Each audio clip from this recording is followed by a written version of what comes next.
रहती है। और ग्रहण, चंद्र ग्रहण हो चाहे सूर्य ग्रहण हो, ग्रहण अगर पड़ता है तो परिवार में शास्त्रों में ऐसा वर्णन आता है कि गेरू, गेरू मतलब लाल चंदन। कौन सा चंदन? जम के बोलो जरा। लाल चंदन। ये गेरू तो बाद में आप लोगों ने उधर पे लगाना चालू करा, पर नियम ये है कि गर्भ में अगर बच्चा रहता है तो ग्रहण पड़ता है, चंद्र ग्रहण पड़े, सूर्य ग्रहण पड़े, तो जो नारी का गर्भ रहता है, भले वो 3 महीने का हो, 2 महीने का हो, 1 महीने का हो, 8 महीने का हो, 9 महीने का हो, 10 महीने का, नारी का अगर गर्भ है तो बुजुर्ग लोग भी कहते हैं, उनको ये भले नहीं मालूम होगा कि क्यों गेरू लगाते। गेरू नहीं, लाल चंदन की 3 रेखा नारी को अपने पेट पर खींच लेना चाहिए। क्या होता है तो कहा, बच्चा विपरीत पैदा नहीं होता, बच्चा स्वतंत्र स्वस्थ अच्छा पैदा होता है, सुखी पैदा होता है। आप में से कितनी माताएं जो जानती हैं इस बात को? हाथ उठाओ जरा। जानती है सर कि जब गर्भ में बच्चा रहता है तो माताएं कह देती, सास कह देती, बेटा थोड़ा गेरू लगा लेना, पेट में थोड़ा सा गेरू लगा ले, थोड़ी सी मिट्टी लगा ले, थोड़ा सा कुछ पेट पर लगा ले, क्योंकि ग्रहण पड़ रहा है। क्यों? अगर ग्रहण पड़ी हुई संतान जन्म लेगी तो ये अपने ही धर्म का विरोध करेगी, सत्य का विरोध करेगी, गलत मार्ग पर चलेगी। और अगर शरीर पर एक त्रिपुंड लगा दिया गया, पेट पर ग्रहण के समय पर गेरू लगा दिया गया, लाल चंदन लगा दिया गया, तो जो बच्चा जन्म लेगा वो माता पिता के विरोध में कभी नहीं खड़ा हो सकता, धर्म के विरोध में कभी नहीं खड़ा हो सकता, सत्य सनातन धर्म के विरोध में कभी खड़ा नहीं हो सकता, हिंदू धर्म के विरोध में कभी खड़ा नहीं हो सकता, हमारे पक्ष में हमेशा बना रहेगा। सनातन धर्म का कुल में पैदा होकर, सनातनी होकर, हिंदू धर्म में पैदा होकर भी अगर कोई हिंदू धर्म का विरोध करता है तो समझ लेना कि ये ग्रहण की औलाद पैदा हुआ है, ये साधारण नहीं है, ग्रहण से पैदा हुआ है। इसलिए सनातनियों का भी विरोध करने के लिए खड़ा खड़ा।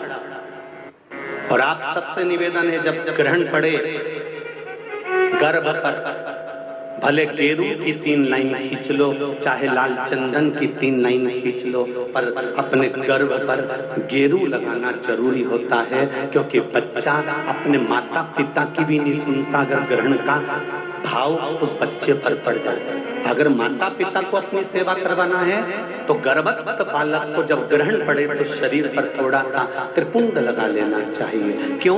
क्योंकि बुजुर्ग माँ बाप की जिंदगी खराब नहीं हो। कई बेटे ऐसे होते हैं माता पिता को नहीं गिनते, कई बेटे ऐसे होते हैं माँ बाप को 2 रोटी नहीं देते, वृद्धाश्रम में छोड़ आते हैं। समझ लो कि ये ग्रहण के पैदा हुए हैं, ये नहीं।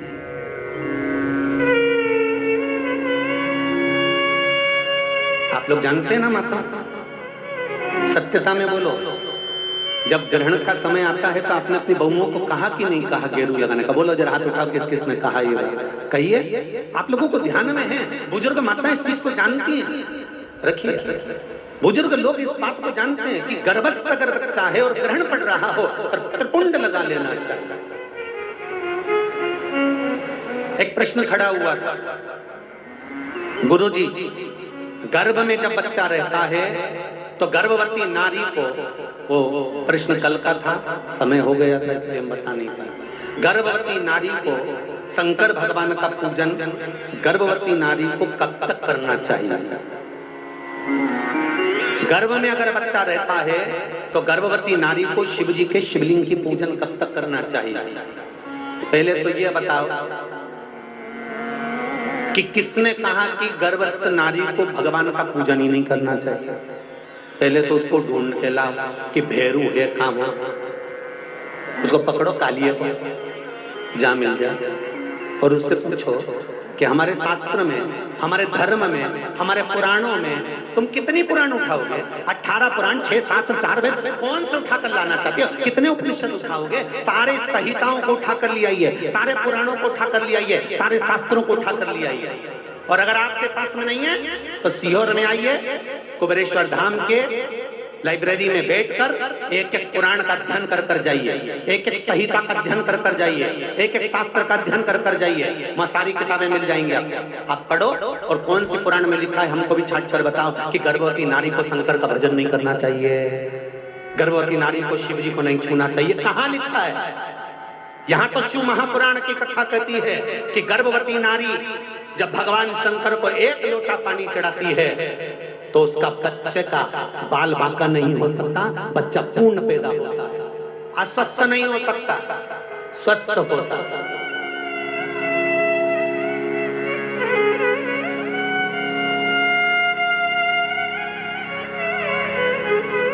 अरे भाई ये देखो शिव महापुराण,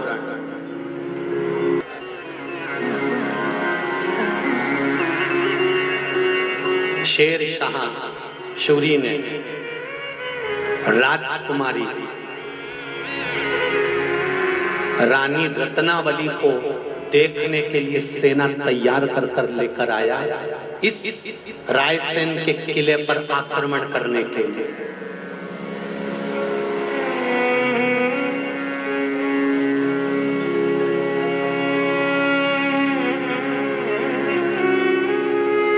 मुझे मालूम नहीं था कि पूरनमल राजा की धर्मपत्नी रत्नावली का चरित्र इतिहासों में मिलेगा और शिव भक्त है वो। अगर मुझे मालूम होता तो रायसेन की इस पावन धरा पर मैं त्रिपुंड शिव महापुराण कथा नहीं करता, राजा पूरनमल पर रत्नावली शिव महापुराण कथा कर कर जाता। मुझे मालूम नहीं था। जैसे इंदौर की धरा पर मां अहिल्या शिव महापुराण की कथा करी या पूरनमल रत्नावली की कथा कर कर जाता।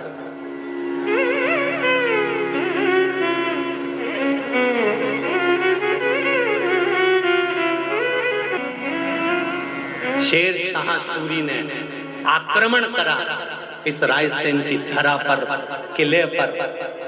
तब रानी ने राजा से कहा, रत्नावली ने, स्वामी क्या बात है, आज आप बहुत चिंता में दिख रहे हो। पूरनमल कहते हैं, रानी शूरी आ रहा है, आक्रमण कर रहा है किले के ऊपर, सेना बड़ी बहुत बड़ी है रानी। और आपको मालूम है ये राजा ने, शूरी ने आक्रमण क्यों किया है? किले को नहीं पाना है। शूरी ने अगर आक्रमण किया है तो केवल तुझे पाना है। रत्नावली तेरी सुंदरता को पाने के लिए ये आक्रमण कर रहा है।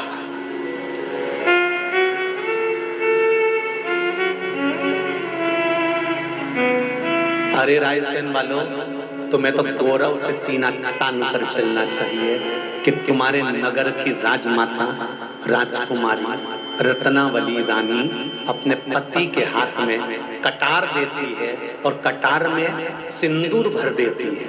क्या भरा था? बोलो मेरी माँ। सिंदूर। कटार पर सिंदूर भरकर रत्नावली कहती है, मेरी मांग भर दीजिए। पूरनमल राजा कहता है, कटार से कोई मांग भरी जाती है राजकुमारी रानी रत्नावली?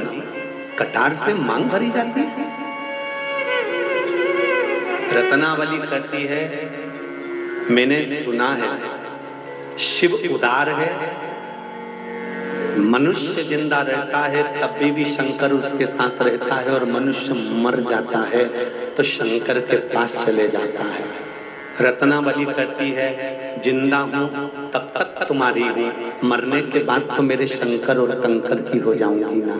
ये मांग आज इस कटार से, इस तलवार से मेरी सिंदूर मेरी मांग में भर दीजिए और मेरा कहना मान लीजिए। शूरी आक्रमण करे इस किले पर, उससे पहले मेरी गर्दन काट दीजिए। मांग भरने के बाद मेरी गर्दन काटना। और इतिहास गवाह है इस किले का कि पूरनमल राजा ने अपनी धर्म पत्नी की मांग भरी सिंदूर तलवार से, और उस तलवार से अपनी पत्नी का जब सिर काट रहा था तो कहते हैं एक कंकर में से भी पानी बह निकला था। वो कंकर कोई दूसरा नहीं था, मेरा देवाधिदेव महादेव शंकर ही था, कोई दूसरा नहीं था। रत्नावली का सिर कट गया, सूरी को क्रोध आ गया, सेना लेकर चढ़ गया किले के ऊपर और राजा की 3 रानियां और थी, उनको पकड़ना चाहा। दुनिया के लोग मारवाड़ की पद्मावती को याद करते हैं कि वो शोहर कर गई थी, पर मालवा की 3-3 रानियां 600 रानियों के साथ में इसी किले के अंदर आग लगाकर अपने शरीर का बलिदान दे गई थी। ये वो किला है, साधारण है महाराज।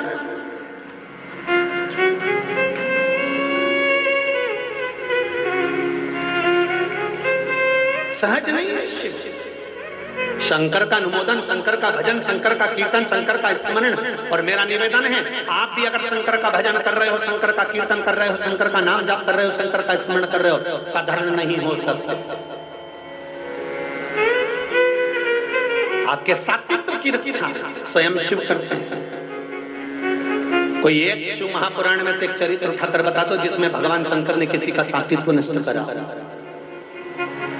क्योंकि हमारे यहाँ तो आरती में भी कहा जाता है, तेरे भक्त जनों पर माता वीर पड़ी, दानव दल पर टूट पड़ो मां, करते सिंह सवारी, सो सिंहों से दो बशारी, अष्ट पूजाओ मारी, सतियों के सत्य को। हमारे यहाँ तो भगवान शंकर की कथा कहती है कि सात्विकता के सात्वित्व को प्रबल करते हैं शिव और माता पार्वती।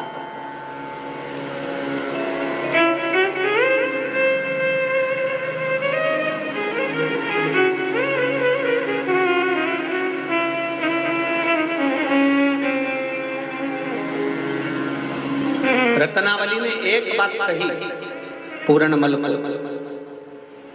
और ये बात आप तक पहुंचाने का प्रयास कर रहा हूं। अच्छी लगे तो रायसेन वालों स्वीकार कर लेना।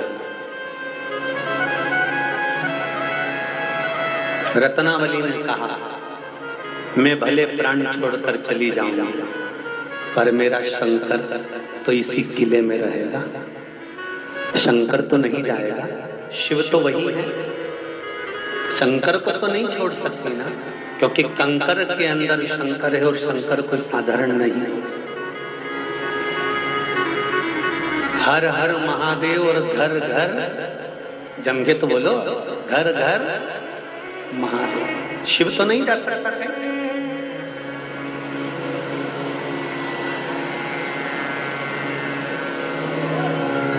शंकर तो दूसरी जगह नहीं होगा ना, मेरा शिव तो अड़भंगा आनंद।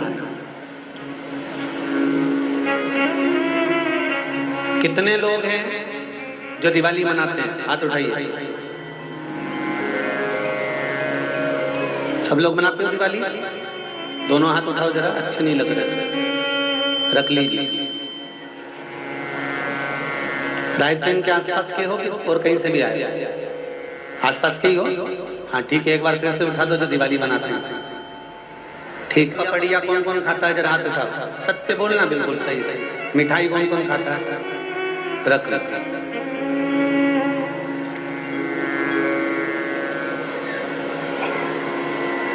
तुम्हारे घर का बाप, तुम्हारे घर का पिता, तुम्हारे घर का बाऊजी, तुम्हारे घर का बुजुर्ग, तुम्हारे घर का बड़ा, तुम्हारे घर का बाप कैद में पड़ा हो और तुम दिवाली पे गुजिया पपड़िया खा लेते हो? धिक्कार है रायसेन वालों। शिव मंदिर में ताला डला है और तुम दिवाली मना रहे हो।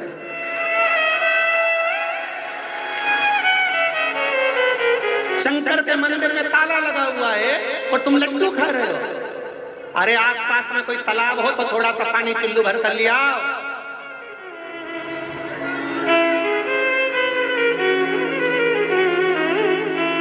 देश आजाद हुआ उस समय से ताला डला है वो शंकर के मंदिर में।